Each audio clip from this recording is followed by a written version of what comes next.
Simba es un proyecto gratuito de promoción de la lectura. Ayúdanos a que nuestros libros lleguen a más gente compartiendo lecturas en las redes sociales. Si puedes y quieres, también puedes hacer una donación para mantener el proyecto y posibilitar que nuestra biblioteca siga creciendo. Consolación a Marcia Lucio Aneo Séneca. Filosofía, tratado si no supiese, oh Marcia, que tu ánimo no está menos lejos de las debilidades de la mujer que de sus demás vicios, y que si admiran tus costumbres como ejemplo de la antigüedad, no osaría salir al encuentro de tu dolor, cuando hasta los hombres se abandonan al suyo, le conservan y aún acarician. Ni me hubiese lisonjeado, en tiempo tan inoportuno, ante juez tan enemigo y con tan grave acusación, de hacerte perdonar tu infortunio. Inspírame confianza la acreditada fortaleza de tu ánimo y tu virtud probada con brillante testimonio. No se ha olvidado tu conducta con relación a tu padre, al que no amabas menos que a tus hijos, con la diferencia de que no esperabas te sobreviviese, aunque ignoro si lo deseaste. Porque el amor inmenso se permite cosas superiores a los sentimientos más legítimos. Mientras te fue posible, impediste a tu padre Cremusio Cordo darse la muerte. Cuando te hizo ver que, rodeado por los satélites de Sellano, no le quedaba otro camino para librarse de la servidumbre, sin alentar su designio, vencida, le devolviste las armas y derramaste lágrimas. Verdad es que en público las ocultaste, pero no las escondiste bajo alegre frente. Y esto en un siglo en que era grande muestra de piedad no hacer algo impío. Mas en cuanto cambiaron los tiempos, aprovechando la ocasión, pusiste en circulación el genio de tu padre, aquel genio condenado a las llamas. Librástele de verdadera muerte, restituyendo a los monumentos públicos los libros que escribió con su sangre aquel varón tan valeroso. Mucho has merecido de las letras romanas, cuyo mejor ornamento había devorado la hoguera. Mucho te debe la posteridad, a la que llegarán libres de toda mentira aquellos fieles escritos que tan caros hicieron pagar a su autor. Mucho te debe también él mismo, cuya memoria vive y vivirá mientras se tenga en algo el conocimiento de las cosas romanas. Mientras aliente a alguien celoso por imitar los hechos de nuestros antepasados. Mientras exista uno solo deseoso de saber lo que es un romano, lo que es un hombre indomable, un carácter, un alma, un brazo libre, cuando todas las cervices se doblan y abaten al yugo de Sellano. Pérdida inmensa hubiese experimentado a fe mía la república, de no haber desenterrado tú aquella gloria condenada al olvido por sus dos títulos mejores, la elocuencia y la libertad. Léese, admira hacia tu padre, nuestras manos y corazones lo reciben. Ya no tiene nada que temer del tiempo, y muy pronto se habrá olvidado todo lo de sus verdugos, hasta sus crímenes, que fue lo único que les conquistó fama. Esta grandeza de tu alma no me ha permitido atender a tu sexo, ni contemplar tu semblante, que conserva todavía la primera huella de una tristeza que dura ya muchos años. Y mira cuán poco procuro sorprenderte, ni ilusionar tus afectos. Evoco ante tus recuerdos, tus desgracias de otros tiempos. ¿Quieres saber si puede curarse tu nueva herida? Y te he mostrado la cicatriz de una herida más profunda aún. Obren otros con mayor suavidad, acaricien tu dolor. Por mi parte he decidido luchar con él, y secar esas lágrimas que, si he de decirte la verdad, la costumbre, más que el pesar, hace correr de tus ojos exhaustos y enfermos, ayudando tú misma, si es posible, a tu curación. Y si no, a pesar tuyo, aunque retengas en estrecho abrazo al dolor, que has hecho sobrevivir a tu hijo para reemplazarle. ¿Cuál será su término? Todo se ha ensayado inútilmente. Y las reconvenciones de tus amigos, a quienes has fatigado, y la autoridad de personajes importantes, parientes tuyos, y las bellas letras, preciosa herencia de tu padre, han sido vanos consuelos, apenas capaces de ocupar un instante tu ánimo. Tu oído está sordo y pasan sin impresionarte. El tiempo mismo, ese remedio natural que calma las aflicciones más grandes, en ti sola ha perdido su influencia. 3 años han pasado ya, y no ha calmado la primera violencia de tu dolor. Diariamente se renueva y fortalece, habiendo formado derecho con su duración, llegando al punto de avergonzarse de César. Así como todos los vicios echan raíces profundas, si no se les arranca en cuanto germinan. Así también en un ánimo triste y desgraciado, el dolor, cebándose en él, concluye por alimentarse de sus propias amarguras, y el infortunado encuentra en el pesar censurable goce. Por esta razón hubiese querido emprender tu curación en los primeros días. bastando entonces remedio más ligero para dominar la violencia del mal en su origen, mientras que ahora necesitase mayor energía para corregir el mal inveterado. Fácilmente se cura una herida de la que acaba de correr la sangre. Quémase o se la sondea profundamente entonces. Soporta el dedo que la registra. Pero una vez corrompida y trocada con el tiempo en úlcera maligna, su curación es más difícil. No es posible ya tratar con suavidad y timidez tan inveterado dolor. Es necesario operar con energía. Y en último caso, ¿por qué olvidas tanto tu condición como la general? Nacida mortal, has concebido mortales. Ser corruptible y perecedero, sujeto a tantos accidentes y enfermedades, esperabas que tu frágil materia engendrase la fuerza y la inmortalidad. Tu hijo ha muerto, es decir, ha llegado al término a que caminan todas las cosas, en tu opinión más dichosas que el fruto de tus entrañas. Allí se encamina con paso igual toda esa multitud que ves pleitear en el foro, sentarse en los teatros y orar en los templos. Y los que adoras y los que desprecias, no serán más que una misma ceniza. Este manda aquella voz que se atribuye al oráculo pitiano. Conócete. ¿Qué es el hombre? Vaso quebrantado, cosa frágil. No se necesita terrible tempestad, una ola basta para destruirlo. Al primer choque quedará deshecho. ¿Qué es el hombre? Un cuerpo endeble, débil, desnudo, sin defensa natural, que mendiga el auxilio ajeno, blanco de todos los ultrajes de la naturaleza.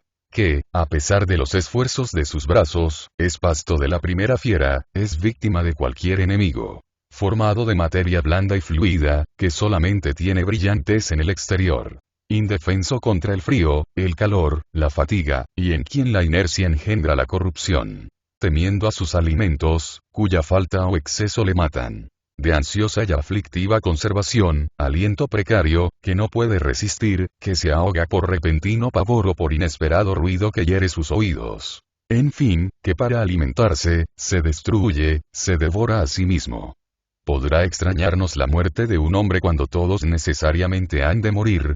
¿Acaso se necesita mucho para destruirlo? Un olor, un sabor, el cansancio, la vigilia, los humores, la comida, todo lo que necesita para vivir, le es mortal. Cualquier movimiento le revela enseguida su debilidad. No puede soportar todos los climas. Un cambio de aguas, un soplo desacostumbrado del aire, la cosa más pequeña basta para que enferme. Ser de barro y corrupción, entra llorando en la vida, y sin embargo, ¿cuánto tumulto promueve este despreciable animal? ¿A cuántos ambiciosos pensamientos no le impulsa el olvido de su condición? Lo inmortal e infinito ocupan su mente, ordena el porvenir de sus nietos y bisnietos, y en medio de sus proyectos para la eternidad, le hiere la muerte, siendo carrera de muy pocos años lo que se llama vejez. Tu dolor, oh Marcia, en el caso de que raciocine, tiene por objeto tu desgracia o la de tu hijo, que ya no existe. Lo que te aflige en esa pérdida, es que no has gozado de tu hijo, o bien que podías gozar más si se hubiese prolongado su vida. Si dices que no has recibido de él goce alguno, haces más soportable tu desgracia, porque se lamenta menos la pérdida de lo que no ha ocasionado placer ni felicidad. Si confiesas que has experimentado grandes regocijos, no debes quejarte de los que te han arrebatado, sino agradecer los que has recibido. Su educación misma te ha pagado suficientemente tus trabajos. Si los que con tanto cuidado alimentan perros, pájaros o cualquier otro animal con los que gozan sus frívolos espíritus, experimentan cierto placer al verlos, al tocarlos, al recibir sus mudas caricias, es indudable que para los que crían hijos, la educación recibe recompensa en la educación misma. Así, pues, aunque sus conocimientos no te hubiesen producido y nada te conservase su cuidado, aunque su inteligencia nada te hubiera adquirido, haberlo poseído, haberlo amado, es bastante recompensa. Podía, sin embargo, ser mayor y más duradera. Siempre resultarás más gananciosa que si no hubieses conseguido ninguna. Porque si se nos concediese elegir entre ser dichosos por poco tiempo y no serlo jamás, preferiríamos sin duda una felicidad pasajera a no disfrutar ninguna. Hubieses preferido un vástago indigno, que solamente hubiera ocupado el puesto de hijo, que solamente hubiera llevado su nombre, en vez de uno excelente como lo fue el tuyo. tan joven y tan distinguido por su amor filial, esposo enseguida padre, tan cuidadosamente ocupado desde luego en el cumplimiento de sus deberes, tan pronto revestido con el sacerdocio. Todos los honores conseguidos en tan corto tiempo. Generalmente nadie obtiene a la vez bienes grandes y duraderos. La felicidad que permanece hasta el fin, es la que llega lentamente. Los dioses inmortales que te daban tu hijo para poco tiempo, te lo dieron desde luego tal como pudieran haberlo formado muchos años. Tampoco puedes decir que los dioses te hayan elegido para privarte de los goces maternales. Recorre con la vista la multitud de los conocidos y desconocidos. En todas partes encontrarás aflicciones más terribles. Han caído sobre los grandes capitanes, sobre los príncipes. Ni la fábula dejó inmunes a sus dioses, y creo fue para consolarnos en nuestros quebrantos al ver que sucumbían también los hijos de las divinidades. Mira bien, repito, a todos lados. No citarás ni una casa tan desgraciada, que no encuentre consuelo en otra casa más desgraciada todavía. Y a fe mía que no pienso mal de tus sentimientos, al creer que debes soportar con más paciencia tu infortunio si te presento considerable número de afligidos. Mal consuelo es el que se busca en la multitud de desgraciados. Citaré, sin embargo, no para demostrarte que los quebrantos son habituales en los hombres, porque sería ridículo buscar pruebas de la mortalidad, sino para convencerte de que hubo muchos que suavizaron sus penas soportándolas con calma. Comenzaré por el más feliz. Sila perdió a su hijo, y esta pérdida no abatió ni su ardor bélico ni la cruel energía que demostró contra los enemigos y los ciudadanos, ni hizo suponer que había adoptado el dictado de feliz en vida de su hijo y no después de su muerte. No temía ni el odio de los hombres, cuyos males procedían de su excesiva fortuna, ni la ira de los dioses, para los que era crimen haber hecho dichoso a Sila. Pero dejemos entre las cosas no juzgadas aún qué hombre fue Sila. Sus mismos enemigos confesaron que empuñó oportunamente las armas y las dejó con oportunidad. Queda por lo menos demostrado lo que queríamos probar, esto es, que no es considerable el mal que cae hasta sobre los más afortunados.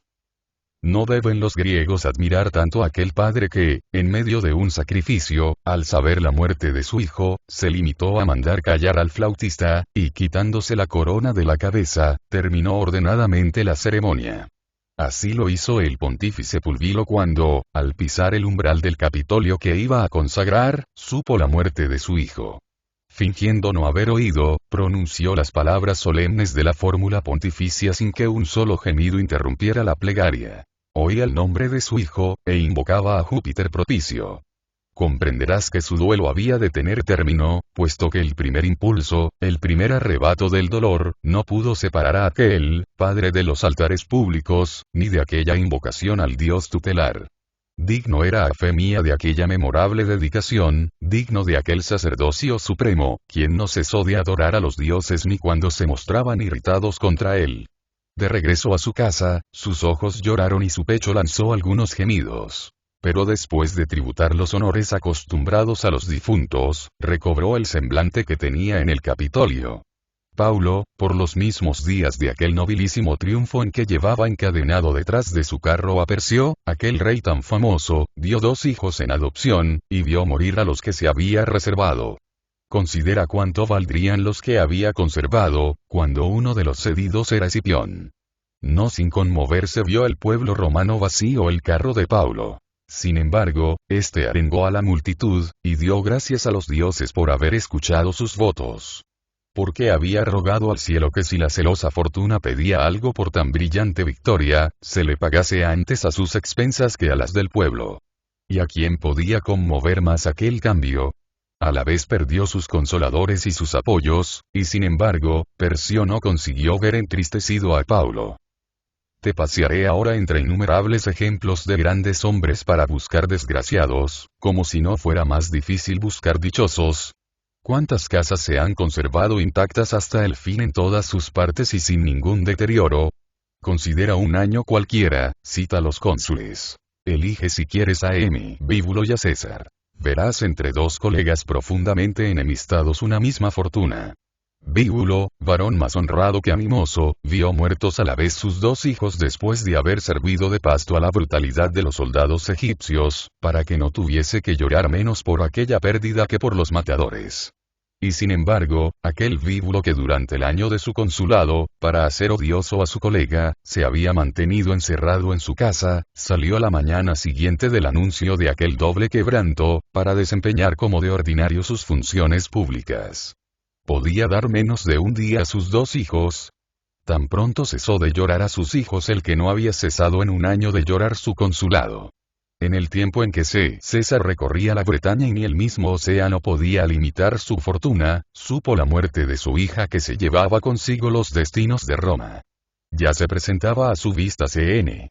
Pompeyo, soportando difícilmente en la República un rival tan glorioso y queriendo poner término a triunfos que le pesaban hasta cuando participaba de sus resultados. Sin embargo, pasados 3 días, volvió a encargarse de los cuidados del mando, y triunfó de su dolor tan pronto como triunfaba de todo. Te citaré otros quebrantos en la familia de los Césares, a la que creo ultraja de tiempo en tiempo la fortuna para que, hasta en sus desgracias, sea útil al género humano, demostrándole que ellos mismos, reputados hijos de los dioses, y muy pronto padres de dioses nuevos, no tienen en sus manos su propia suerte como tienen la del mundo. Habiendo perdido al divino Augusto a sus hijos y nietos, viendo extinguida la multitud cesárea, llenó por medio de la adopción su casa vacía. Soportó sin embargo con resignación aquellos reveses, como si se tratase ya de causa propia, estando profundamente interesado en que nadie se quejase de los dioses. Tiberio César perdió a su propio hijo y a su hijo de adopción. Sin embargo, él mismo hizo en los rostros el elogio del segundo, y de pie, delante del cadáver, del que solamente le separaba el velo que debe ocultar a los ojos del pontífice la imagen de la muerte, cuando lloraba el pueblo romano, él no volvió el semblante. Así demostró a Sellano, que estaba a su lado, con cuánta resignación podía perder a los suyos.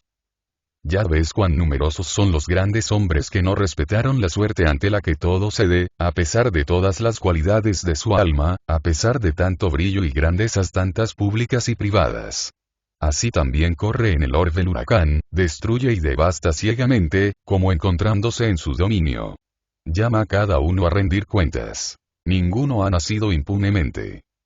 Sé lo que me dirás. Has olvidado que consuelas a una mujer. Solamente citas ejemplos de hombres.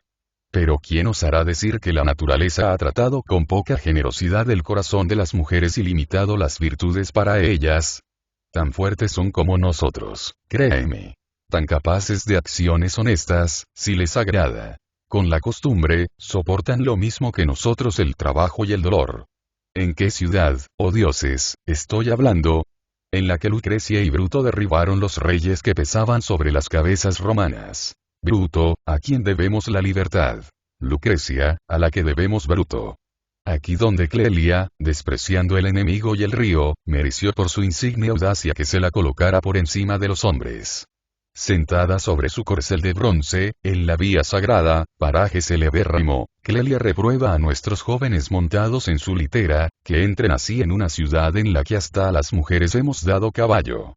Si quieres que te cite ejemplos de mujeres valerosas en sus quebrantos, no iré a preguntar de puerta en puerta. En una sola familia te mostraré a las 2 Cornelias. Hija la primera de Cipión, madre de los Gracos, esta tuvo 12 hijos y vio pasar otros tantos funerales. Y si se dice que no debió costarle mucho mostrar fuerzas en cuanto a aquellos que ni por su nacimiento ni por su muerte conmovieron a la ciudad, observaremos que vio a Tiberio Graco y a Cayo, a los que si se niega que fueron buenos, no se negará que fueron grandes, muertos y privados de sepultura. Y sin embargo, a los que la consolaban y compadecían su desgracia, contestó: nunca cesaré de llamarme dichosa por haber dado vida a los Gracos. Cornelia, esposa de Livio Druso, había perdido a su hijo, joven ilustre, de noble ingenio, que seguía las huellas de los Gracos, y que antes de aprobarse tantas leyes propuestas, fue asesinado en sus mismos penates, sin que nunca se haya sabido quién fue el autor del homicidio. Sin embargo, aquella madre opuso a la muerte cruel e inesperada del hijo tanta energía cuanta tuvo él para proponer las leyes. Reconciliada te encuentras ya con la fortuna, oh Marcia, puesto que hirió a los escipiones y a las madres de los escipiones, puesto que lanzó contra los césares los dardos que también han lanzado contra ti. Llena e infestada de muchos males está la vida, con los que no puede haber larga paz, y apenas tregua. Eras madre de 4 hijos, oh Marcia, y dícese que ninguna flecha deja de herir cuando se lanza contra apretadas filas. ¿Es acaso sorprendente que familia tan numerosa no haya podido seguir en la vida sin provocar los envidiosos reveses de la suerte? Pero la fortuna es tanto más injusta, cuanto que no solamente ha arrebatado, sino elegido mis hijos.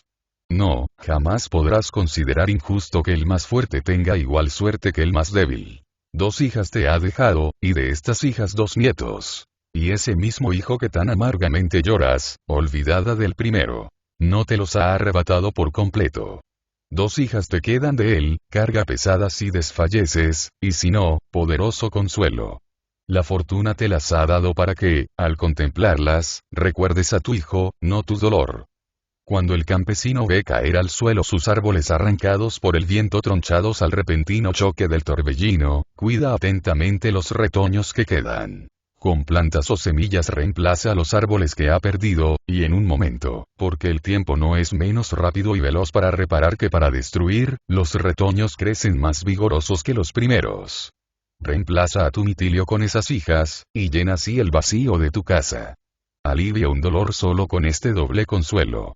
Natural es a los mortales no encontrar nada que les agrade como lo que han perdido, y que el sentimiento de lo que hemos perdido nos haga injustos con lo que nos queda. Pero si quieres apreciar cuánto te favorece la fortuna hasta al maltratarte, comprenderás que posees aún más que consuelos. Mira en derredor tuyo tantos nietos y 2 hijas. Di esto también, Marcia. Me dejaría conmover si la suerte de cada uno estuviese en relación con sus costumbres. Si el mal no persiguiese nunca a los buenos. Pero veo que buenos y malos son indistintamente víctimas de los reveses. Sin embargo, es muy doloroso perder a un joven que se ha educado y que ya era para su madre y para su padre apoyo y honor. Imposible negar que es desgracia cruel, pero humana. Has nacido para perder, para temer y desear la muerte, y lo que es peor, para perecer, para esperar, para inquietar a los otros y para no saber nunca cuál es tu condición. Si se dijese a uno al partir para Siracusa: voy primeramente a darte a conocer todas las incomodidades y satisfacciones de tu próximo viaje. Después embárcate. Podrás admirar, en primer lugar, la isla misma, separada de Italia por estrecho canal, cuando consta que antes estuvo unida al continente. Pero repentina irrupción del mar. Esperium siculo latus absidit.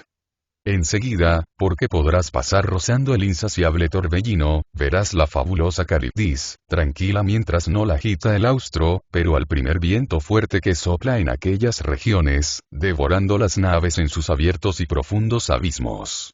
Verás la fuente Aretusa, celebrada por los poetas, tan limpia y transparente, derramando fresquísimas aguas, sea que nazcan allí, sea que devuelva un río que, ocultándose debajo de los mares, reaparece libre de toda mezcla con ondas impuras. Verás un puerto, el más tranquilo de cuantos ha formado la naturaleza o construyó la mano del hombre para resguardar las armadas, y también abrigado que no lo alcanza el furor de las tempestades más violentas. Verás donde se estrelló el poder de Atenas. Donde, bajo rocas socavadas hasta profundidades infinitas, tuvieron muchos millares de cautivos las canteras por prisión. Verás la inmensa ciudad, cuyas torres se extienden más lejos que los confines de otras muchas ciudades. En la que los inviernos son tan templados, que no transcurre día sin sol. Pero cuando hayas contemplado todas estas cosas, estío pesado y nocivo emponzoñará los beneficios del cielo de invierno. Allí encontrarás a Dionisio el tirano, verdugo de la libertad, de la justicia, de las leyes. Ávido del poder, hasta después de las lecciones de Platón. De la vida, hasta después del destierro. Entregará a unos a las llamas, otros a las varas. Hará decapitar a aquellos por la menor ofensa. Llamará a su lecho a los hombres y a las mujeres, y en medio del asqueroso rebaño preparado para las regias intemperancias, le parecerá poco desempeñar 2 papeles a la vez. Ya sabes lo que puede atraerte y lo que puede contenerte. Parte o quédate. Después de estas advertencias, si alguno dijere que quiere ir a Siracusa, ¿de quién sino de sí mismo podría quejarse, cuando no habría caído en aquella ciudad sino llegado voluntaria y conscientemente a ella? La naturaleza nos dice a todos. A nadie engaño. Si tú das hijos a luz, podrás tenerlos hermosos, pero también feos. Y si por acaso tienes muchos, uno podrá salvar la patria, otro venderla. No desesperes de que lleguen algún día a gozar de tanto favor que nadie, por causa de ellos, se atreva a ofenderte. Mas piensa también que de tal manera pueden mancharse, que hasta su nombre sea un ultraje. No es imposible que te presten los últimos honores y que pronuncien tu elogio. Y sin embargo, debes estar dispuesta a depositarlos en la pira, niños, hombres o ancianos, porque los años no importan nada, no habiendo funerales que no sean prematuros cuando la madre los acompaña. Después de estas condiciones, convenidas de antemano, si engendras hijos, libras de toda responsabilidad a los dioses, que nada te han prometido. Refiramos esta imagen la entrada del hombre en la vida. Deliberabas ir a Siracusa. Te he demostrado lo que podía deleitarte y disgustarte en el viaje. Supón que se me llama en el día de tu nacimiento para aconsejarte. Vas a entrar en la ciudad común a los dioses y a los hombres, que todo lo abraza sujeto por leyes fijas y eternas, donde en sus revoluciones realizan los astros su infatigable ministerio. Allí verás innumerables estrellas, y ese astro maravilloso que todo lo llena por sí mismo, ese sol cuyo cotidiano curso marca los intervalos del día y de la noche y cuya carrera anual divide igualmente los estíos y los inviernos. Verás la nocturna sucesión de la luna, tomando de los rayos fraternales dulce y templada luz, en tanto oculta, en tanto mostrando al mundo su faz completa, creciendo y decreciendo sucesivamente, y distinta siempre de cómo era el día anterior. Verás 5 planetas siguiendo diferentes rumbos, y en su contraria marcha resistiendo a la fuerza que arrastra al mundo. De sus menores movimientos depende la fortuna de los pueblos. Allí se deciden las cosas más grandes y las más pequeñas según se presenta astro propicio o adverso. Admirarás las nubes amontonadas, las aguas que caen, los oblicuos rayos y el fragor del cielo. Cuando, saciados con tal espectáculo, se vuelvan tus ojos a la tierra, verán otro orden de cosas y otras maravillas. Aquí inmensas llanuras se extienden hasta lo infinito. Allá las nevadas cumbres de soberbias montañas se alzarán hasta las nubes. Ríos derramándose por las praderas. Otros, partiendo de la misma fuente, van a regar el oriente y occidente. Sobre las altas cimas mecen sus copas los bosques, y las selvas se extienden con sus rieras y el variado concierto de sus aves. Allá se alzan ciudades diferentemente situadas. Naciones separadas por inaccesibles fronteras, retiradas sobre las altas montañas, otras aprisionadas por ríos, lagos, valles y pantanos.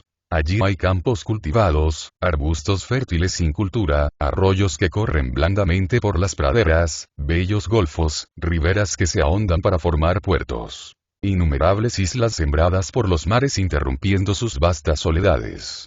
Allí están las piedras, las brillantes perlas y los torrentes que en su impetuosa carrera arrastran partículas de oro mezcladas con su arena, y esas columnas de fuego que brotan del seno de la tierra hasta en medio de las olas. Y el océano, es el lazo del mundo que se reparte en 3 mares para dividir las naciones, y salta sobre su lecho sin freno ni medida.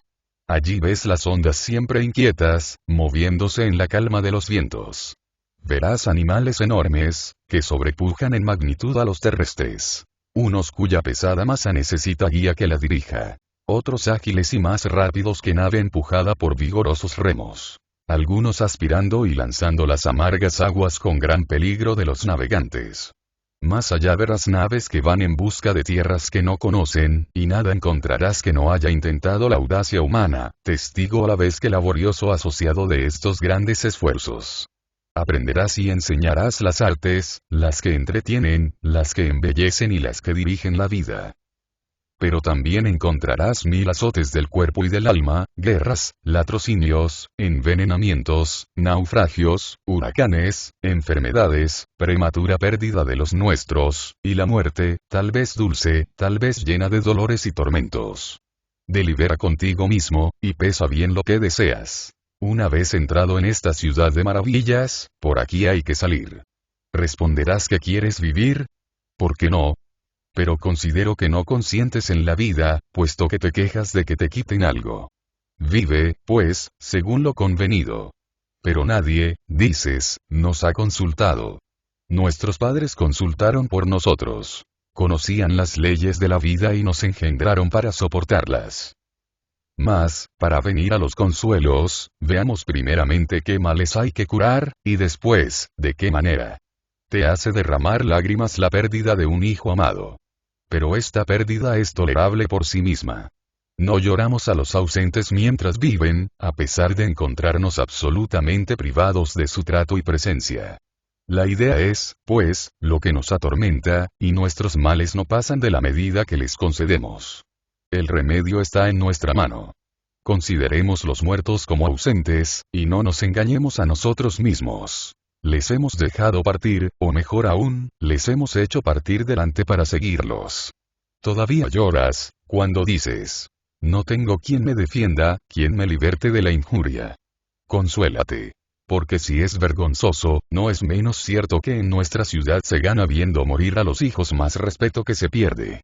En otro tiempo era ruina del anciano quedar solo. Ahora lleva al poder, hasta el punto de que se muestra odio a los hijos, se niegan y se vacían las casas por medio del crimen. Sé que dirás.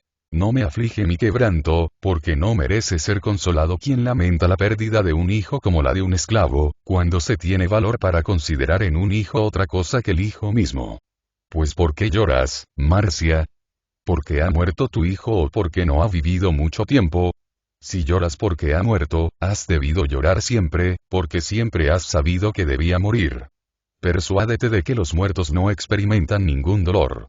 Ese infierno que tan terrible nos pintan es solamente una fábula. Los muertos no tienen que temer ni tinieblas, ni cárceles, ni torrentes de llamas, ni el río del olvido. En aquel asilo de plena libertad no hay tribunales, ni reos, ni nuevos tiranos. Todas estas cosas son juegos de poetas que nos han agitado con vanos terrores. La muerte es la libertad, el término de todas nuestras penas. No traspasarán sus umbrales nuestras desgracias. Ella es la que nos devuelve aquella tranquilidad de que gozábamos antes de nacer. Si alguien llora a los muertos, que llore también a los que no han nacido. La muerte no es un bien ni un mal. Porque para ser bien o mal, es indispensable ser algo. Pero lo que nada es, lo que lo reduce todo a la nada, no nos impone ninguna de estas dos condiciones. Lo malo y lo bueno versan sobre algo. La fortuna no puede retener lo que la naturaleza abandona, y no es posible sea desgraciado el que ya no existe. Tu hijo ha traspasado los límites dentro de los cuales se es esclavo. En el seno de una paz profunda y eterna, no le atormenta ya el temor de la pobreza, el cuidado de las riquezas, las pasiones que estimulan nuestro ánimo con el acicate de la voluptuosidad. Ya no envidia la felicidad ajena, ni es envidiado en la suya. Jamás ofenderá la calumnia sus castos oídos. No tendrá que prevenir calamidades públicas ni privadas, ni habrá de atender al porvenir lleno de tristes inquietudes. Encuéntrase, en fin, en un asilo del que nada puede privarlo ni inspirarle temor.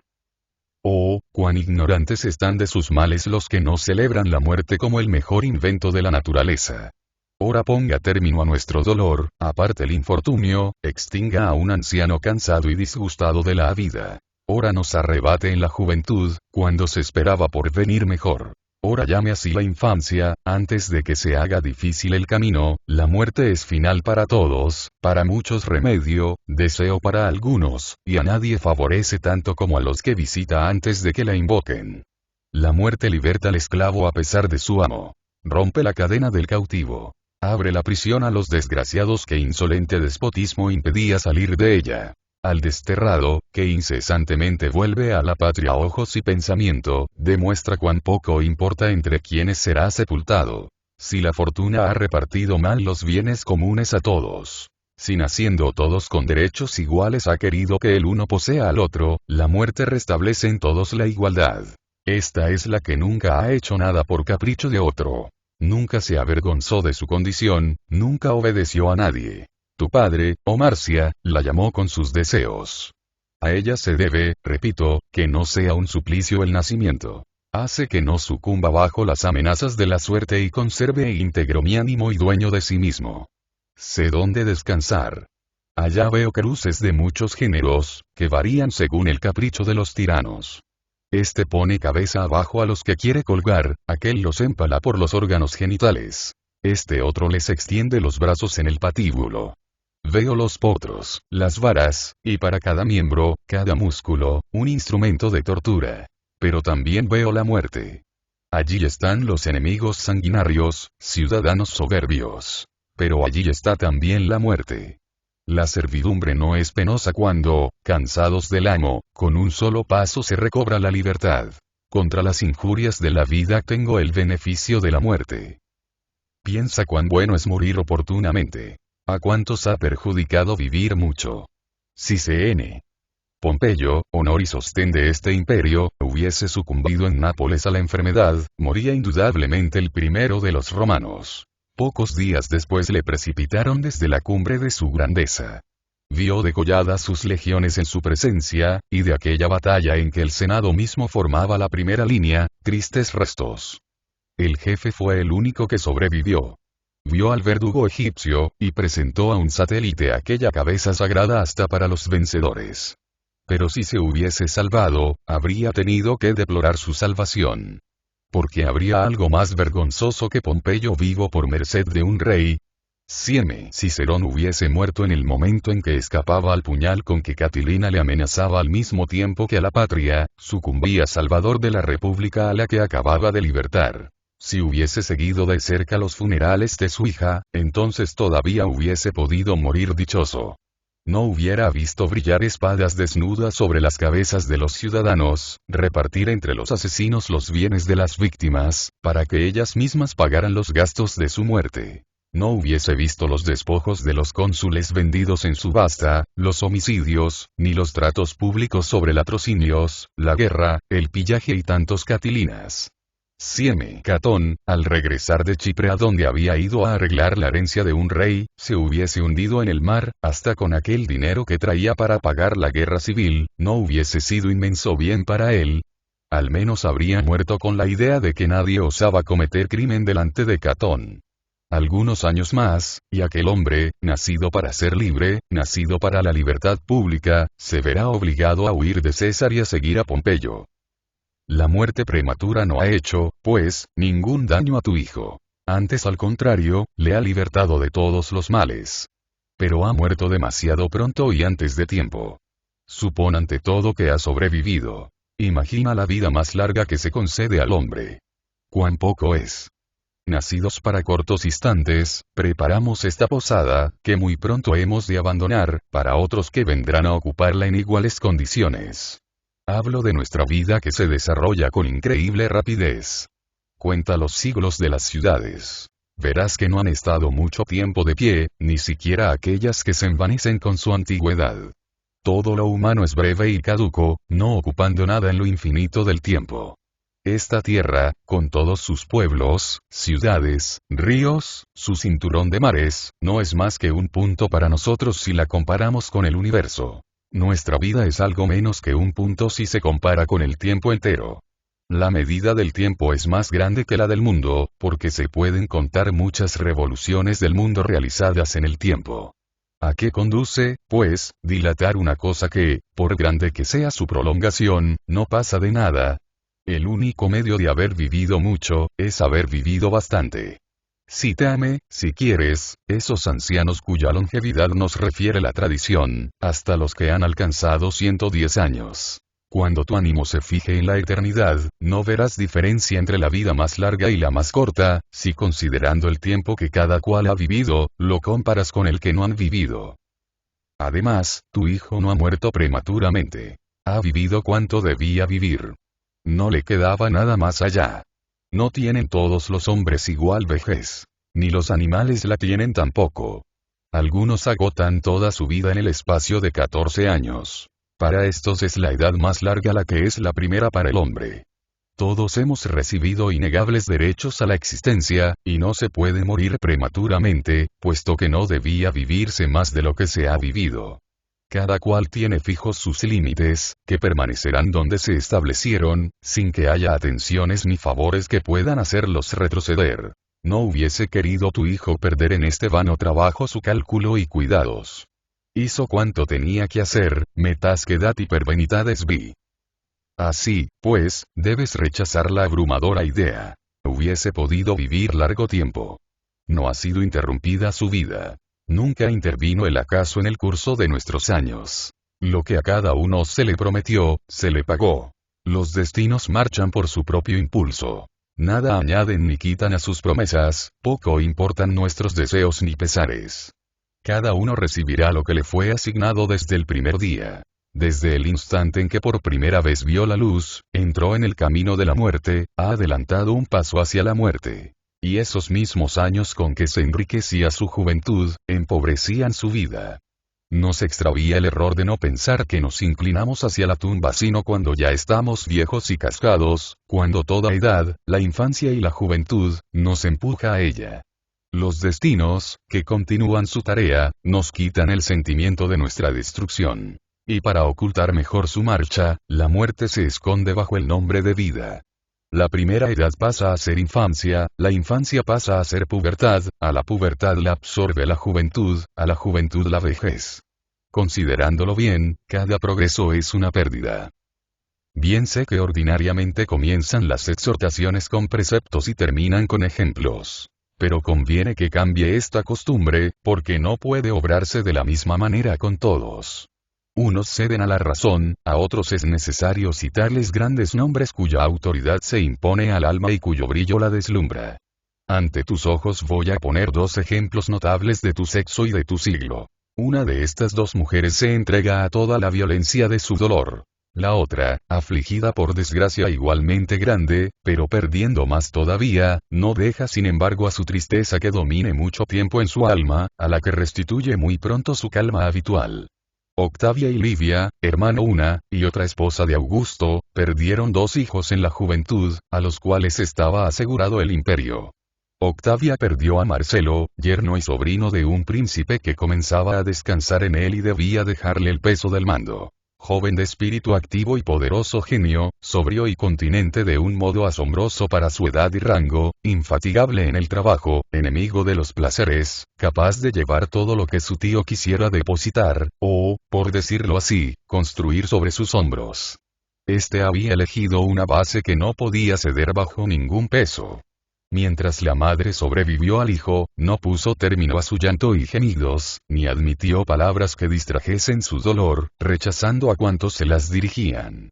Fija en el único pensamiento que ocupaba su ánimo, toda su vida permaneció como en los funerales. No osaba levantarse de su abatimiento, y diré más, rehusaba que se le aliviase, creyendo segundo quebranto la renuncia de las lágrimas. No quiso conservar imagen alguna de su querido hijo ni oír jamás hablar de él. Detestando a todas las madres, odiaba especialmente a Livia, porque le parecía que el hijo de ésta heredaba la felicidad prometida al suyo. No amando más que la soledad y el retiro, no mirando ni siquiera a su hermano, rechazó los versos hechos para celebrar la memoria de Marcelo, así como los demás homenajes de las artes, y cerró sus oídos a todo consuelo. Alejóse de todas las ceremonias solemnes. Cobró aversión a los esplendores que irradiaba por todas partes la fortuna fraternal y se sepultó en su retiro. Rodeada de sus hijos y de sus nietos, nunca abandonó su lúgubre traje, no sin ofensa de todos los suyos, porque estando vivo se consideraba sola. Preguntas, oh Marcia, ¿por qué no ha vivido tu hijo tanto corno podía? Pero ¿cómo sabes que podía vivir más, o que no le ha favorecido mucho la muerte? ¿A quién encontrarás hoy cuyos negocios tan bien ordenados estén y sobre cimiento tan sólido que nada tenga que temor de la marcha del tiempo? Las cosas humanas se derrumban y caen, y ninguna parte de nuestra vida está tan descubierta y es tan débil como la que nos agrada más. Por esta razón debe desearse la muerte a los más felices, porque en la inconstancia y confusión de las cosas, nada hay cierto más que lo pasado. ¿Quién te asegura que aquel hermoso cuerpo de tu hijo, que bajo la vigilancia de severo pudor se mantuvo puro en medio de las lúbricas miradas de una ciudad lujuriosa, hubiese escapado a las enfermedades y llevado sin ultraje hasta la vejez el honor de su belleza? Piensa en las 1000 manchas del alma. Porque ni los ánimos más rectos se conservan hasta la ancianidad como prometían en la adolescencia, sino que con frecuencia se depravan. O les invade una lujuria tardía y por lo mismo más afrentosa, moviéndoles a deshonrar sus nobles principios. O bien, entregados en la juventud a la taberna y al vientre, su cuidado más importante es saber lo que van a comer y a beber. Añade los incendios, las ruinas, los naufragios, las laceraciones de los médicos que buscan los huesos bajo las carnes palpitantes, meten las manos en nuestras vísceras y aumentan el dolor para curarnos enfermedades vergonzosas. Además de esto, el destierro. No fue tu hijo más inocente que Rutilio. La prisión. No fue más sabio que Sócrates. La muerte voluntaria que desgarra el pecho. No fue más virtuoso que Catón. Considerando todo esto, comprenderás que la naturaleza se ha mostrado generosa poniendo muy pronto en lugar seguro a los que la envidia reservaba tal estipendio. Nada hay tan engañoso como la vida humana. Nada hay tan pérfido. Y a fe mía, nadie la aceptara si no se nos diese sin saberlo nosotros. Si pues la felicidad más grande es no nacer, considera como la segunda ser libertado pronto de la vida, para entrar en la plenitud del ser. Recuerda los crueles tiempos en que Sellano entregó tu padre, como regalo, a su cliente Satrio II. Estaba irritado por algunas palabras algo atrevidas que Cremusio no había podido callar, como estas. No se coloca a Sellano sobre nuestras cabezas, él mismo sube. Habíase decretado alzarle una estatua en el Teatro Pompeyo, cuyo incendio reparaba César. Cordó exclamó. Ahora se destruye verdaderamente el teatro. ¿Y quién no hubiese estallado al ver colocar a un Sellano sobre las cenizas de Pompeyo, y consagrado el nombre de un soldado pérfido sobre el monumento de aquel insigne capitán? Sin embargo, consagrado quedó por una inscripción.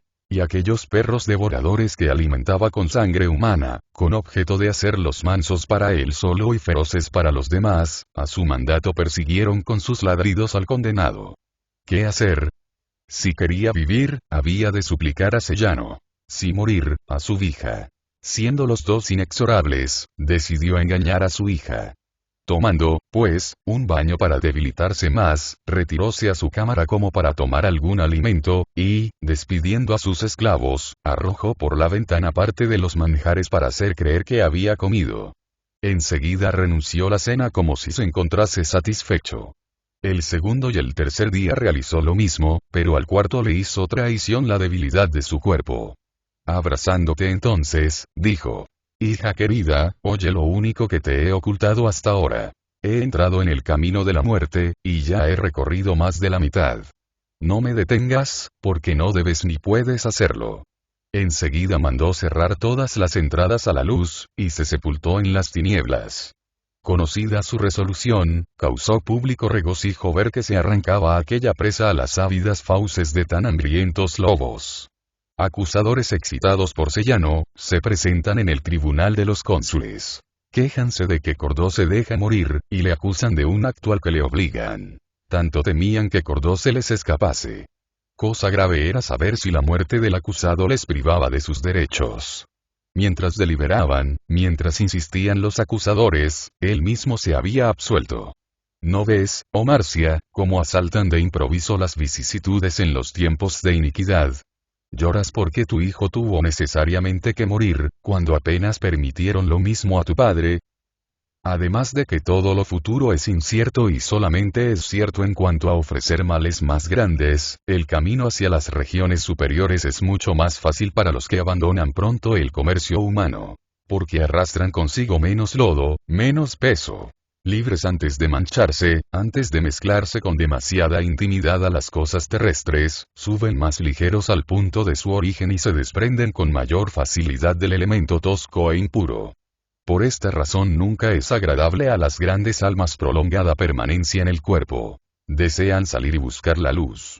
Soportan con trabajo esta estrecha prisión, acostumbradas como están a remontar en vuelos sublimes y a contemplar desde lo alto las cosas humanas. He aquí por qué exclama Platón. El alma del sabio se inclina por completo a la muerte, la desea, piensa en ella, y la muerte es la que le alienta en su constante pasión de salir del cuerpo. Y tú, Marcia, cuando veías en un joven la prudencia senil, un alma victoriosa de todas las voluptuosidades, purificada y libre del vicio, buscando las riquezas sin avaricia, los honores sin ambición, los placeres sin molicie, ¿creías que podía conservarse largo tiempo? Todo lo que llega a la cumbre, está cerca de caer. La virtud perfecta se sustrae oculta a nuestros ojos, y el fruto que madura temprano no espera al otoño. Cuanto más resplandece la llama, tanto más pronto se extingue, siendo más permanente cuando lucha con materias duras y lentas para inflamarse, y ahogada por el humo, brota su luz como de una nube. Porque la misma causa que alimenta pobremente a la llama, la hace vivir mucho tiempo. Así también los genios que brillan más, pasan con mayor rapidez. Porque cuando falta lugar al progreso, se toca a la decadencia. Fabiano refiere un caso que presenciaron nuestros padres. Un niño de Roma que había llegado a la estatura de un hombre alto. Pero vivió poco tiempo, y ni una sola persona prudente había que no le presagiara próxima muerte, porque no podía llegar a una edad a que había precedido. Es, pues, indicio de próxima descomposición la madurez, acercándose el fin cuando se han realizado todos los desarrollos. Comienza a apreciar a tu hijo por sus virtudes y no por sus años, y bastante habrá vivido. Quedando huérfano, permaneció bajo la vigilancia de sus tutores hasta los 14 años, bajo la tutela de su madre toda la vida, y aunque tuvo sus penates, no quiso separarse de los tuyos. Joven a quien su estatura, su belleza y demás atractivos de un cuerpo robusto parecían destinar a los campamentos, renunció a las armas por no separarse de tu lado. Considera, Marcia, cuán raro es para las madres conservar sus hijos cuando habitan casas separadas. Considera cuántos años pasan en la ansiedad cuando los tienen en los ejércitos, y verás qué espacio ocupa el tiempo del que nada has perdido. Nunca se alejó tu hijo de tus miradas. Bajo tu vista se formó en los estudios aquel ingenio superior, que hubiese igualado al de su abuelo, a no retenerle la modestia que frecuentemente sepulta en el silencio los progresos del genio. Joven, con belleza poco común, arrojado en medio de esas mujeres dedicadas a corromper a los hombres, no se prestó a las esperanzas de ninguna. Y cuando la impureza de alguna llegó hasta provocarlo, ruborizóse de haber agradado, como si hubiese pecado. Esta pureza de costumbres le valió, apenas salido de la infancia, que le considerasen digno del sacerdocio. Sin duda le apoyaba el voto maternal, pero ni su misma madre podía triunfar más que por un candidato excelente. Por la contemplación de sus virtudes únete a tu hijo como si ahora te perteneciera más. Nada puede ya separarle de ti. Nunca será para ti causa de inquietud y sobresalto. Has derramado todas las lágrimas que debías a tan buen hijo. El porvenir, libre de accidentes, está lleno de encantos, con tal de que sepas gozar de tu hijo, con tal de que comprendas lo más precioso que existía en él. Solamente has perdido la imagen de tu hijo, e imagen que se le parecía muy poco. Pero él, eterno en adelante, en posesión de un estado mejor, libre de extrañas ligaduras, se pertenece por completo a sí mismo. Esos huesos que ves rodeados de nervios, esa piel que los cubre, ese rostro, esas manos, ministros del cuerpo, y toda esta envoltura exterior, solamente son para el alma trabas y tinieblas. Agobianla, la oscurecen y la manchan, llevándola lejos de lo verdadero, lejos de sí misma para hundirla en lo falso. Todas sus luchas son con esta carne que le pesa, que querría encadenarla y abatirla. Aspira a las regiones de donde salió. Allí espera eterno reposo, y venciendo el caos y la oscuridad, contemplará la verdad en todo su esplendor. Así, pues, no tienes para qué correr al sepulcro de tu hijo, donde no encontrarás más que repugnantes restos, huesos y ceniza, que no formaban más parte de él que sus vestidos. Sin perder nada, sin dejar nada suyo en la tierra, emprendió su vuelo, se ocultó todo entero, y después de permanecer algún tiempo sobre nuestras cabezas, para purificarse, para lavarse de la mancha de los vicios inherentes a toda vida mortal, elevóse a lo más alto de los cielos, donde se cierne en medio de las almas dichosas, admitido en el grupo sagrado de los escipiones y de los catones, héroes despreciadores de la vida y libertados por el beneficio de la muerte. Allí tu padre, oh Marcia, aunque en aquella región todos son parientes, se dedica a su nieto, encantado con aquella luz nueva. Enséñale la marcha de los astros que le rodean. Complácese en revelarle los misterios de la naturaleza, no según conjeturas, sino en conformidad con la ciencia de todas las cosas, aprendida en los manantiales de la verdad. y de la misma manera que es un encanto para el extranjero recorrer con su huésped las maravillas de una ciudad desconocida, lo es también para tu hijo interrogar acerca de las causas celestes a un intérprete familiar. Gusta de dirigir su vista a las profundidades de la tierra, y se complace en considerar desde lo alto las cosas que ha dejado. Así, pues, oh Marcia, obra como delante de un padre y de un hijo que te contemplan. No los que tú conocías, sino seres perfectos habitantes de las moradas sublimes. Ruborízate de todo pensamiento bajo y vulgar. Ruborízate de llorar a los tuyos en su dichosa mutación. Lanzados a la eternidad de las cosas por los vastos y libres espacios, no les detienen las barreras de las olas, ni la altura de las montañas, ni las profundidades de los valles, ni los movibles escollos de las sirtes. Llanos caminos tienen por todas partes, y movibles y expeditos en todo, penétranse mutuamente y se entremezclan con los astros. Considera, oh Marcia, que desde aquella bóveda celeste desciende la voz de tu padre, que tuvo sobre ti tanta autoridad como tenías tú sobre tu hijo. No es ya aquel triste ingenio que reprobaba las guerras civiles y condenaba a sus proscriptores a eterna proscripción. Su lenguaje es tanto más sublime, cuanto de más alto habla. ¿Por qué, hija mía, te entregas a tan larga tristeza? ¿Por qué cierras con tanta obstinación los ojos a la verdad, y crees injustamente tratado a tu hijo porque disgustado de la vida se retiró por sí mismo con sus antepasados? ¿No conoces los huracanes con que la fortuna trastorna todas las cosas? Que a nadie se presenta risueña y agradable sino a aquellos que tienen menos que agradecerlo. Habré de citarte los reyes que hubieran sido los más felices de la tierra, si la muerte hubiese acudido más pronto a sustraerles de las desgracias que les amenazaban. Y aquellos capitanes romanos a cuya grandeza nada hubiese faltado a suprimirles algo de su vida. Y aquellos nobles y esclarecidos varones que tuvieron que inclinar la cerviz bajo la espada de un soldado. Mira a tu padre y a tu abuelo. Aquel fue entregado a manos extrañas. Yo no he dado a nadie derecho sobre mi vida, y, absteniéndome de toda alimentación, he mostrado cuánto me alentaba el valor que dictó mis escritos. ¿Por qué se ha de llorar más en nuestra casa al que muere más dichoso? Aquí todos formamos uno solo, y, sin estar rodeados ya de profunda oscuridad, vemos que nada tenéis, según vuestra creencia, deseable, nada grande, nada espléndido. Sino que todo es ahí bajeza, miseria, ansiedad. Careciendo, como carecéis, de nuestra luz. Habré de añadir que aquí no tenemos ejércitos que choquen con mutuo furor, ni armadas que se destrocen en el mar. Que aquí no se medita ni se trama el parricidio. Que no resuenan los foros con procesos durante días interminables. Que nada es oculto, estando todas las mentes abiertas, patentes todos los corazones, viviéndose en público y delante de todos, y viéndose el pasado y el porvenir de todas las edades. Gloriábame de escribir los hechos de un siglo solo, realizados por unos pocos y en un rincón del mundo. Ahora puedo contemplar todos los siglos, la continuación y encadenamiento de las edades y toda la suma de los años. Puedo también prever el origen y ruina de los imperios, la caída de las grandes ciudades y las nuevas incursiones del mar.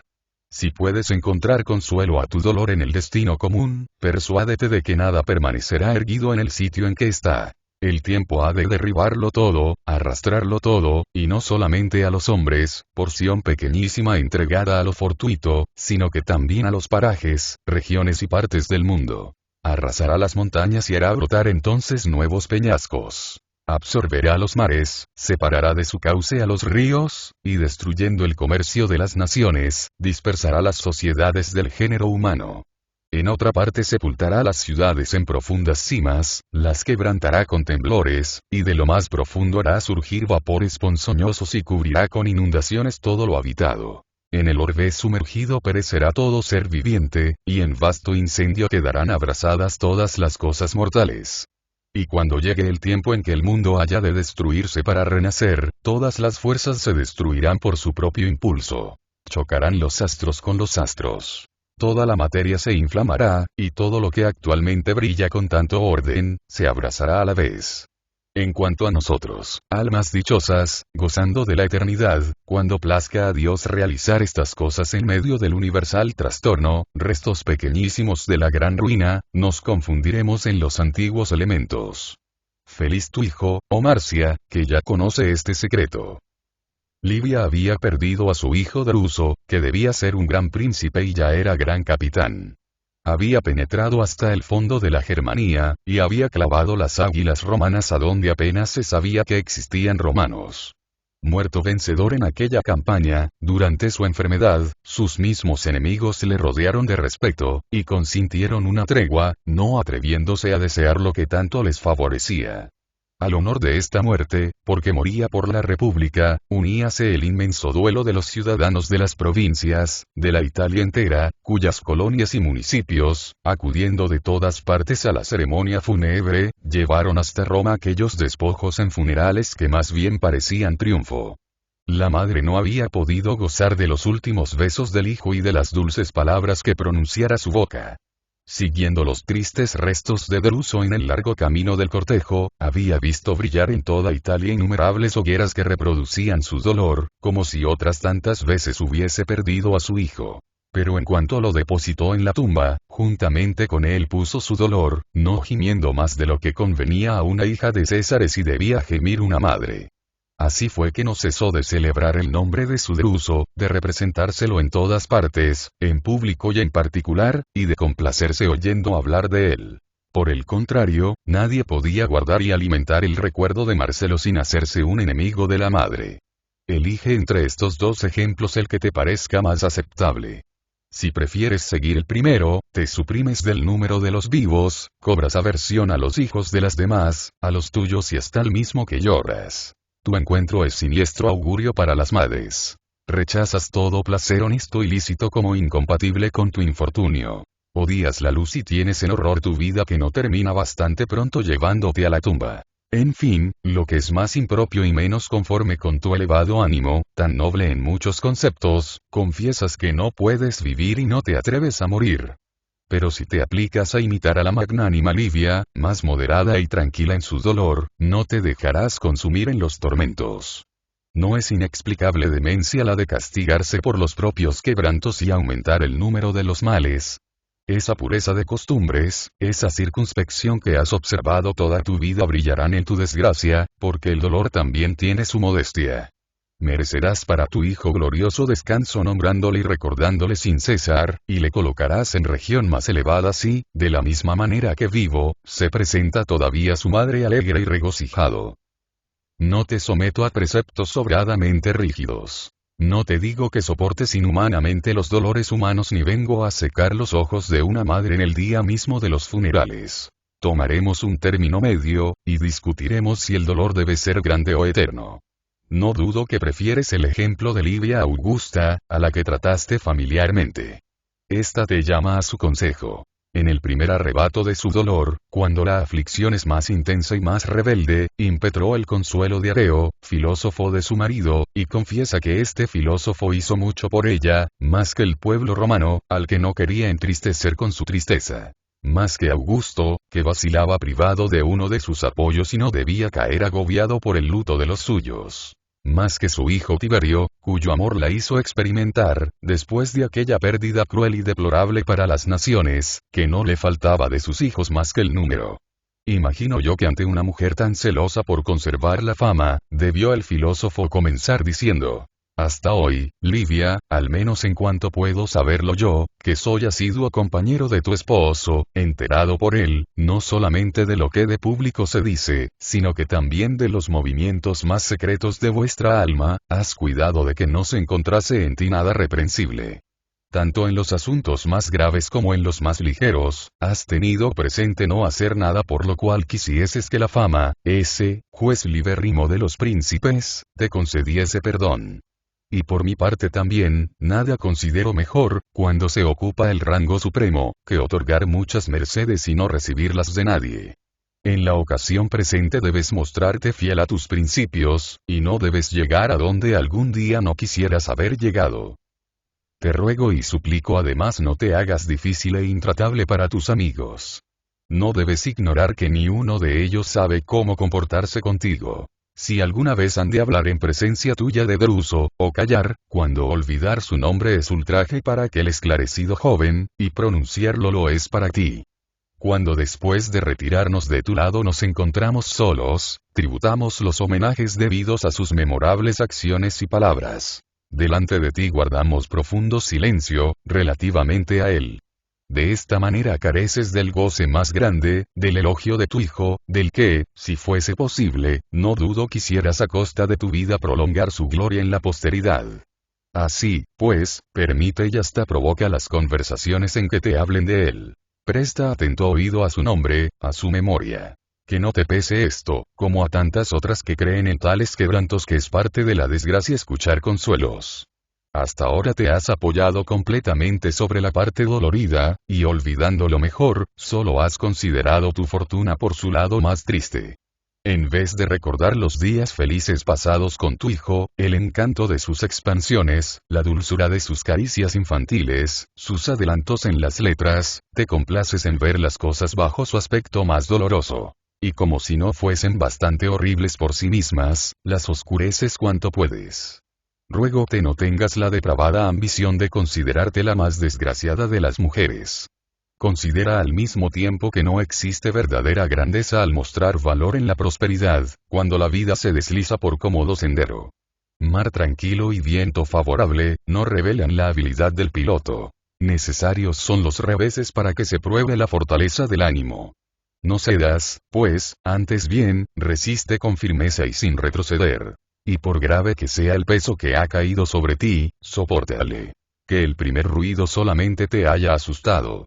Nada contraría tanto a la fortuna como la igualdad de ánimo. Después de esto le mostraría incólume un hijo y los nietos que le dejaba el que había perdido. Areo ha defendido tu causa, oh Marcia. Cambia los nombres, y tú eres a quien ha consolado. Pero supón que se te ha arrebatado más de lo que se arrebató jamás a otra madre, no te aduló, sin duda, ni atenuó tu desgracia. Si los hados se ablandan con lágrimas, lloremos los dos. Transcurran nuestros días en el duelo. Que la tristeza ocupe nuestras noches sin sueño. Rasguemos con nuestras propias manos nuestro ensangrentado pecho, y golpeémonos el rostro. Que esta provechosa desesperación se ejerza en todo linaje de crueldades. Pero si no hay lágrimas que puedan devolver la vida a los que murieron, si el destino irrevocablemente fijado para la eternidad permanece inmutable ante toda aflicción, y la muerte conserva todo lo que arrebató, cese nuestro dolor, puesto que es inútil. Necesario es gobernar de manera que esta borrasca no nos arroje al través. Torpe es el piloto al que las olas arrebatan el timón, cuando abandona las flotantes velas y entrega la nave a la tempestad. Pero debe alabarse a aquel que, en el naufragio mismo, se hunde empuñando la barra y firme en su puesto. Pero es natural llorar a los propios. ¿Quién lo niega cuando se hace con moderación? La ausencia, y con mayor razón la muerte de los que no son más queridos, es necesariamente cosa cruel y oprime hasta el ánimo más firme. Pero la preocupación nos lleva más lejos de lo que manda la naturaleza. Considera cuán vehementes son los sentimientos en los animales, y sin embargo cuán cortos. Solamente 1 o 2 días se oyen los mugidos de las vacas. La carrera vaga y loca de los caballos no dura mucho tiempo. Cuando la fiera ha vuelto algunas veces a su guarida despoblada por el cazador, y siguiendo los rastros de sus cachorros, ha recorrido el bosque, en muy poco tiempo extingue su rabia. Las aves lanzan agudos gritos alrededor de su despojado nido, y pocos momentos después se calman y emprenden el acostumbrado vuelo. Ningún animal lamenta por mucho tiempo la pérdida de sus hijos, si no es el hombre, que ayuda a su dolor, no siendo su aflicción como la experimenta, sino como se la propone. Demuestra lo poco natural que es ceder al dolor el hecho de que la misma pérdida apena más a las mujeres que a los hombres. A los bárbaros más que a los pueblos de costumbres dulces y civilizadas. A los ignorantes más que a los instruidos. Ahora bien, lo que debe su fuerza a la naturaleza, la conserva igual en todos los seres, siguiéndose de esto que lo vario no es natural. El fuego quemará a todos, en toda edad, de toda ciudad, tanto a los hombres como a las mujeres. El hierro tendrá sobre todos los cuerpos su propiedad de cortar. ¿Por qué? Porque la ha recibido de la naturaleza, que no exceptúa a nadie. Pero la pobreza, el luto, la ambición impresionan diversamente a unos y a otros, según influye en ellos la costumbre, haciéndonos débiles y cobardes haber creído de antemano terrible lo que no debía asustarnos. Además, lo que es natural no decrece por la duración, y el tiempo agota el dolor. Por obstinado que sea, por mucho que aumente de día en día, aunque se subleve contra todo remedio, el tiempo, tan eficaz para domar hasta los instintos más feroces, conseguirá mitigarlo. Quédate todavía, oh Marcia, un pesar profundo que parece haber formado callo en tu alma, y que al perder su primitivo brío, se ha trocado en más tenaz e insistente. Sin embargo, tal como es, los años te lo arrancarán poco a poco. Cuantas veces ocupen tu ánimo otros cuidados, descansará. Pero ahora vigilas tú sobre ti misma, y es muy diferente permitirse o imponerse el pesar. No convendría mucho más a la delicadeza de tus costumbres fijar antes que esperar el término de tu dolor y no prolongarlo hasta el día en que, a pesar tuyo, ha de cesar. Renuncia tú misma a él. ¿De dónde procede tanta perseverancia en llorar a los nuestros si no la impone la naturaleza? De que no previendo jamás el mal hasta que cae sobre nosotros, como si tuviésemos el privilegio de entrar en vida diferente y más segura, no nos advierten las desgracias ajenas que no son comunes con ellos. Muchos funerales pasan por delante de nuestra casa y no pensamos en la muerte. Muchos fallecimientos prematuros vemos, y solamente nos preocupa la toga de nuestros hijos, sus servicios en los campamentos, el caudal que les dejaremos en herencia. La repentina pobreza de muchos ricos salta a nuestra vista, y nunca se nos ocurre que nuestros bienes, como los suyos, se encuentran sobre pendiente resbaladiza. Necesariamente caemos de más alto, si se nos hiere como de improviso. Cuando desde mucho antes está prevista la desgracia, sus golpes llegan más embotados. ¿Quieres saber que te encuentras expuesta a todos los golpes y que los dardos que han herido a los demás vibran en derredor tuyo? Supón que escalas sin aromas una muralla, un fuerte ocupado por muchos enemigos y de rudo acceso. Espera la muerte, y piensa que esas piedras, esas flechas y esos dardos que vuelan sobre tu cabeza los lanzan contra ti, siempre que caen a tus lados o a tu espalda. Exclama entonces. No me engañarás, Fortuna. No me oprimirás considerándome yo segura o estando descuidada. Sé lo que me preparas. Hieres a otro, pero te dirigías a mí. ¿Quién ha considerado jamás sus bienes como si fuese a morir? ¿Cuál de nosotros ha pensado nunca en el destierro, en el luto o la pobreza? ¿Quién, advertido para pensar en esto, no ha rechazado muy lejos tan siniestro augurio y deseado cayese sobre la cabeza de sus enemigos o del importuno consejero? No creía que sucediese. ¿Y por qué no habías de creerlo, cuando sabes que puede suceder frecuentemente, cuando ves que frecuentemente sucede? Oye este hermoso verso de Publio, que no debe olvidarse. Cui vis potest accidere, quod qui quara potest. Aquel perdió a sus hijos y tú también puedes perderlos. Aquel fue condenado, tú puedes serlo también, a pesar de tu inocencia. Este es el error que nos ciega y afemina. Sufrimos lo que nunca habíamos previsto que debíamos sufrir. El que mira a los males futuros, quita su fuerza a los presentes. Todas las cosas, oh Marcia, que nos rodean de pasajero brillo, lujo, honores, riquezas, inmensos pórticos, vestíbulos llenos de clientes a los que se rechaza, esposa ilustre, noble, bella, y los demás bienes que proceden de incierta e inconstante fortuna, solamente son aparato ajeno que nos presta. Nada de esto nos da en propiedad. La escena está adornada con decoraciones prestadas que han de devolverse a sus dueños. Hoy se nos quitarán unas, mañana otras y pocas quedarán hasta el fin. Así, pues, no nos envanezcamos como si nos encontrásemos entre cosas nuestras. Solamente las tenemos prestadas. No tenemos más que el usufructo. La fortuna limita a su voluntad la duración de sus beneficios. Dispuestos debemos estar siempre a devolver lo que se nos dio por tiempo incierto, y a restituir sin murmurar a la primera petición. Pésimo deudor es el que insulta a su acreedor. Así, pues, a todos los nuestros, y aquellos a quienes, por el orden natural, deseamos supervivencia, como también a los demás cuyo legítimo deseo es precedernos en la tumba, debemos amarlos en el concepto de que nada nos promete su eternidad, ni siquiera la duración de sus vidas. Advierte a tu corazón que les ame en la inteligencia de que ha de perderlos, más aún, de que los pierde. Que posea los dones de la fortuna como bienes sobre los que se ha reservado todos los derechos el Señor. Apresúrate a gozar de tus hijos, y recíprocamente, haz que ellos gocen de ti. Apura sin dilación toda tu felicidad. Nada le asegura el día presente. Pongo término muy largo. Nada te asegura de esta hora. Necesario es apresurarse. La muerte viene detrás. Pronto desaparecerá todo este entusiasmo. Muy pronto, al primer grito de alarma plegarán tu tienda. Todo lo de aquí es presa. Desgraciados. ¿Ignoráis que vivís huyendo? Cuando te quejas de la muerte de tu hijo, acusas al día de su nacimiento, porque al nacer se le notificó la muerte.